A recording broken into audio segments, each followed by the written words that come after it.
Welcome to Tech Minds. Happy to be here. Cool.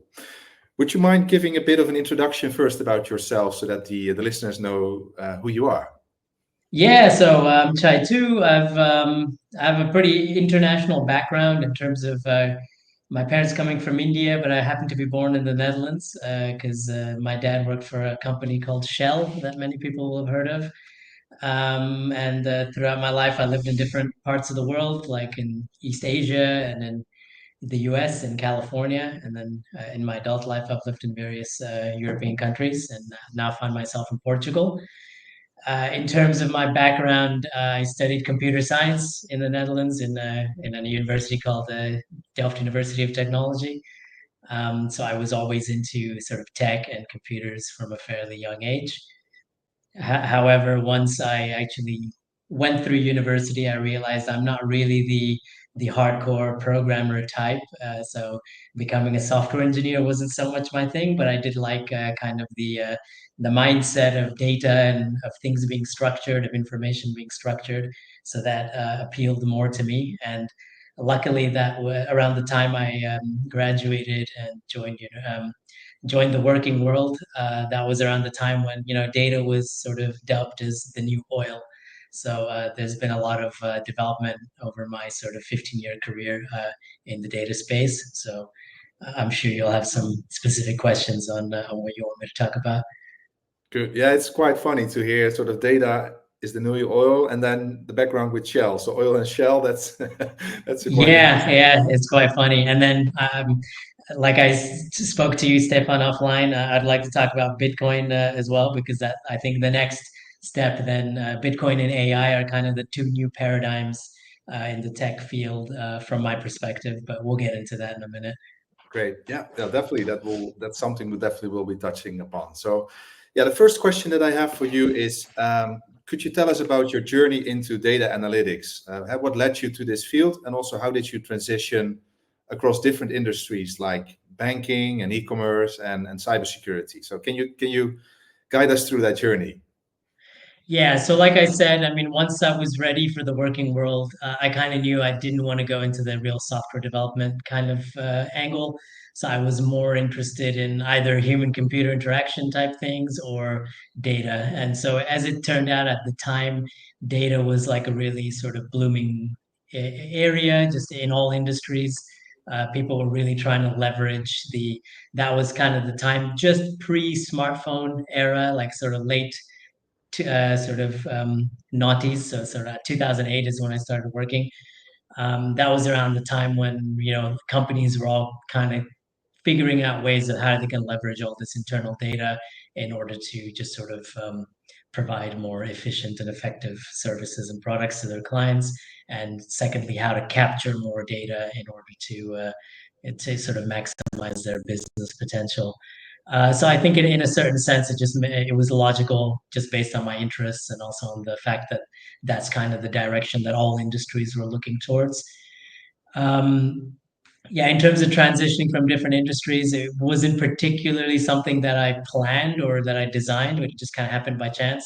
I started my career working in consultancies, so Deloitte and KPMG. And so when you're in institutions like that, you tend to just go wherever the clients are.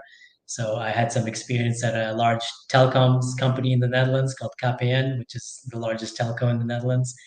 Um, and then when I moved to London, then obviously banking clients are very huge there. So I worked in the financial services space for quite some years there.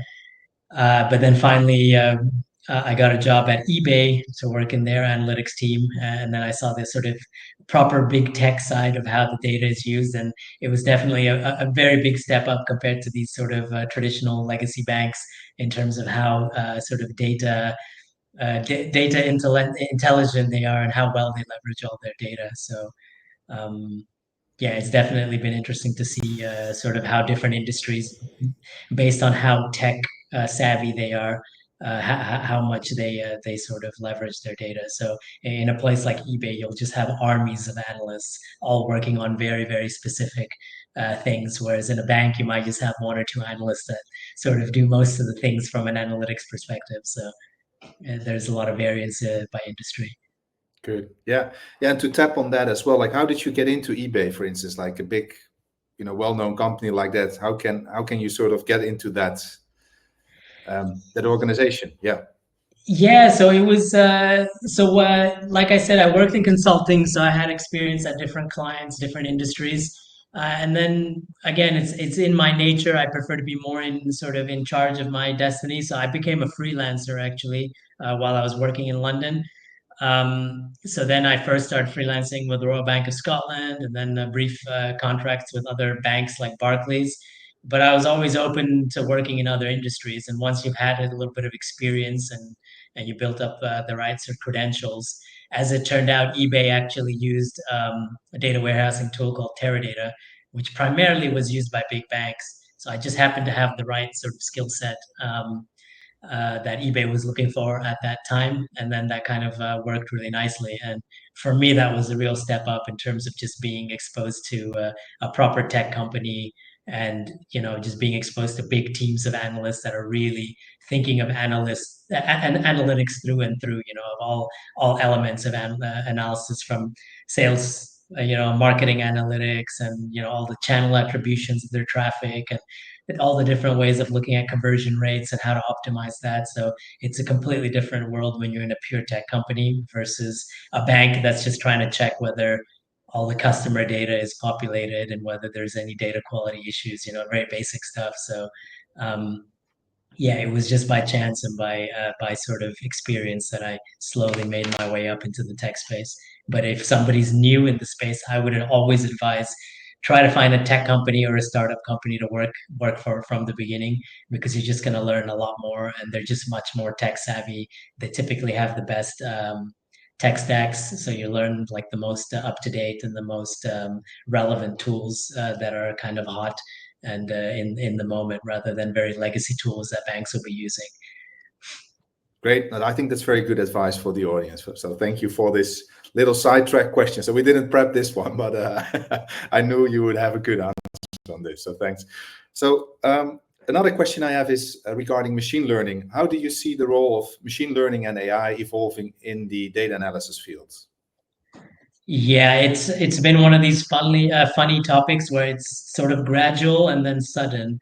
So I worked with some data scientists before I joined eBay, and it suddenly seemed like all of a sudden there was this whole flood of all this new technology, all these Python libraries, all these different sort of data science kind of disciplines within the whole broader data umbrella. And and now with like sort of the proliferation of AI tools, it's almost like you have to almost be ready for a paradigm shift where you could be an analyst at a company, but you actually have an army of analysts working for you if you have an AI tool. Like you should, if you haven't already, you should just go try on Claude or on ChatGPT or any of these tools. You can give it any typically any of the take home assignments that any company will send you if you want to be a data analyst or data scientist. Just literally upload the document, tell it to answer the questions, and it'll probably get 80-90% of the queries and the code correct. And so you can already from a very early stage act almost like an analytics manager because the AI just gives you an army of analysts, or even if you're a software developer, it gives you an army of coders to work for you, and then you have to have that like kind of higher level judgment of just okay, there's something wrong there, or that's clearly an AI hallucination, but all of this is correct. And it's just a complete paradigm shift because you can be a lot more efficient, but at the same time, you need to actually have a higher level understanding of then what of actually asking it the right things rather than just being tech savvy and good at writing SQL code or Python code. So it's a complete paradigm shift already, and it's been quite sudden in the last, I'd say, about 2 years. Yeah, that's great. That's also a great balance that you have between expertise and let the AI tooling help you with that. But if you don't know, if it's crap in, crap out, you're not gonna. Yeah, so you do need that little bit of experience, obviously. Like you need to understand SQL or Python and things like that. Otherwise, you have no way of verifying that it's correct. But once you do have that little bit of experience, then your sort of path to sort of moving up and doing more interesting things and managing more interesting analytics problems is actually much more wide open, because you then have that army of AI analysts to do all the grunt work for you. And I'm finding that on one hand it's quite scary, because what did I spend like 10 of the 15 years that I've worked doing, because now the AI does it better. But at least I have that experience, so then I know what questions to ask it. So it's already, for people that are sort of joining the workforce, you should really try to think also from a higher level perspective of what is the bigger picture, what problems am I trying to solve, and then just being able to employ the AI tools to like do a lot of the grunt work for you. Cool. Yeah. Thanks. Now on to your favorite subject, Bitcoin. With Bitcoin's evolution over the next couple of years, but also based on the past few years and things that are happening right now, right? So, are there any emerging paradigms you're particularly excited about? Yeah, so I mean, Bitcoin it's a very unique thing. I would liken it in terms of its importance to like the dawn and rise of the internet itself. And actually, if you plot a curve of internet adoption, and then you superimpose the Bitcoin adoption curve, it's almost identical. So we're probably still in the dial-up modem phase, if that means anything to anyone, of internet adoption. But that's where we are on the Bitcoin curve. But we're probably going to see a very sharp rise in sort of interest and adoption and proliferation of Bitcoin. And I think you have to kind of step back and think what's so interesting about it is that in tech and in IT and internet, we basically have abundance. So any book that's ever been written, any piece of music, any movie, it's all available at a click of a button, and you can make copy paste a million times for free, basically everything. And now with Bitcoin, you actually have digital scarcity, which is the opposite. Like you have 21 million units and you can't copy paste it, you can't fake it. And that's actually like from a paradigm shift perspective, that's mind blowing, because digital, you always think of abundance, but now you actually have something that's truly digitally scarce. And I think 99.9% of the world still hasn't understood that, and what the actual implications of that are. But it's going to completely change the whole financial world for sure. It's going to change even things like, I think, real estate and all that is going to get completely disrupted over a longer time horizon, because why do people speculate on real estate? Is because the money is defective. It's because a few insiders in central banks and governments can flood the market with money that they print out of nothing, while the rest of us have to work 40 hours a week for our money, and then suddenly our money gets devalued overnight.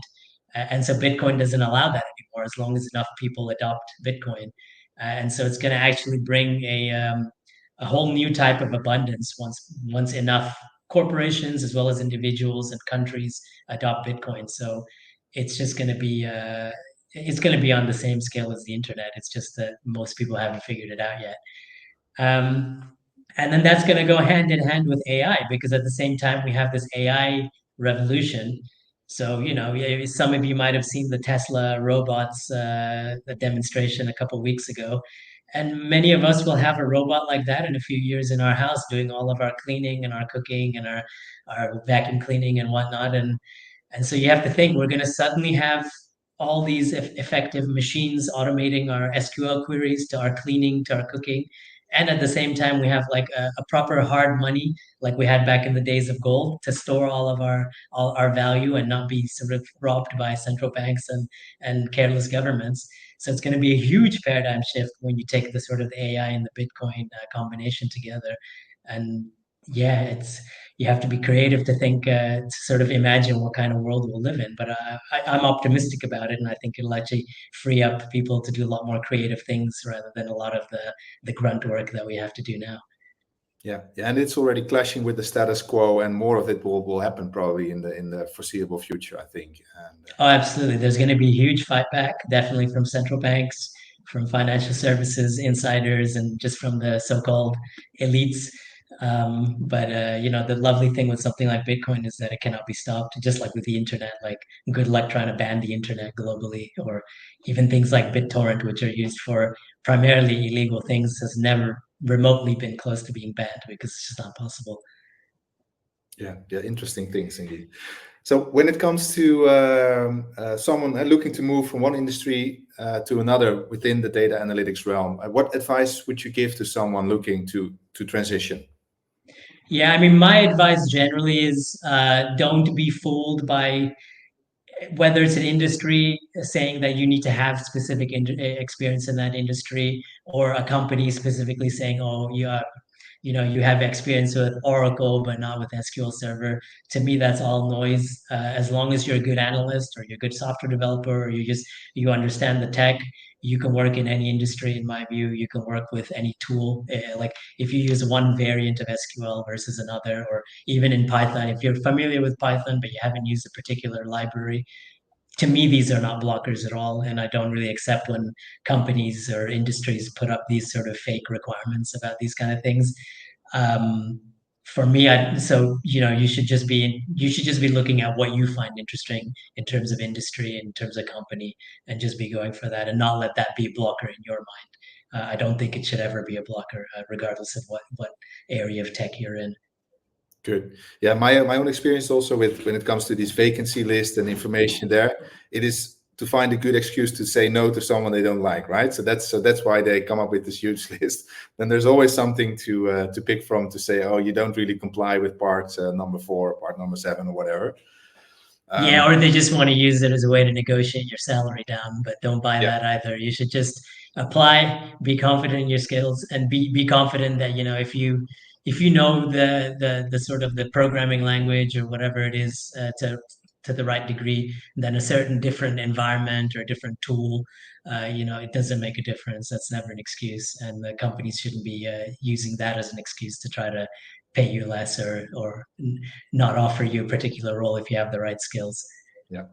Yeah, so it's really about the right skills. And also for everyone listening, don't be shy, just apply. Even if you see that already 40 other persons applied or something, it could be that they could be less qualified than you. So just, if you really go for something that you'd like, um, I'd say just go for it and just give it a try. You have nothing to lose. So Yeah, I would add to that once you've been in industry and various industries like I have for quite some time, you find that there are a lot of people, especially in big companies, there are a lot of people in jobs that they have no business doing, or that they have no qualifications for at all. So you'll have, in a consultancy, say like KPMG or Deloitte, these are originally accountancies, right? Their main focus is accounting and tax. And so you'll have some guy that's been an accountant for 20 years who's suddenly head of a data team and has absolutely couldn't write like a simple select star query from to query a table. So never let any of these kind of things be a blocker in your mind, because you'll end up finding that there are a lot of people probably telling you what to do who have no idea about any of this stuff either. So um, just always go for what you're interested in. amazing. Great advice, I think. So thank you for being here with us and helping enlighten this audience. And It's been a pleasure. and enjoy your time in Portugal. It's not the best place to be at, I guess. So Yeah, it's terrible. The sun is shining again. great. Um, I see a question from the audience also coming in. How will we use Bitcoins in our daily lives? Do you see the possibility of it replacing real money? Yeah, absolutely. It will replace real money. So if you actually think of it, humans were using gold for about 5,000 years. And now we have this brief period of about 100 years, less than 100 years, that we have this sort of paper money that's backed by nothing. And then we'll have another 5,000 years of Bitcoin. That's kind of how I see it. And so when we look back historically, we'll see this little blip in our history as the anomaly, actually. And in terms of how it's going to replace money, well, of course, there's many stages to that. So initially, people will use it just like they still use gold today as a store of value. So one of the reasons you see all this inflation, everybody's aware of it now because the governments are just printing money and misspending money willy-nilly. And so a lot of the actually insiders and the elites and big finance people, they're all buying gold and Bitcoin because they know it's a way of storing value and not getting caught by this inflation. Once there is enough adoption of the store of value curve, then you'll move to the sort of the medium of exchange curve, which will be then you'll have your PayPal's and your other applications on top of Bitcoin, which make it easier to transact and to buy your coffees or whatever. So you'll have sort of other protocols that sit on top of Bitcoin. So that'll come in the near future. And whatever your opinion is of the Trump result, the people around the Trump administration are actually much more pro crypto and Bitcoin than the Democratic Party was. So actually, there should be a lot more positive development on that front with the new administration. And that'll again put pressure on the Europeans to not try to regulate everything to death. And so hopefully we'll see a bit more activity on that front. And then finally, you'll have the third adoption phase, which will be the unit of account adoption phase, where instead of pricing things in dollars or euros, we'll price everything globally in Bitcoin. And that's how it used to be with gold. And then you never had all these weird foreign exchange markets between, pounds and liras and guilders, because everything was actually backed by gold and everything was stable. And hopefully we'll go back to that, and it'll take out a lot of noise from the financial system. Awesome. I hope this answers your question, Mere, if I pronounce your name correctly. So let me check if we see other questions or comments from the audience. I think for now that's it. So again, it's been a pleasure having you here with us. Thanks for being here, and best of luck with everything, and hope to see you again anytime soon. Great, thanks. It's been a pleasure. Great. Take care. Bye, guys.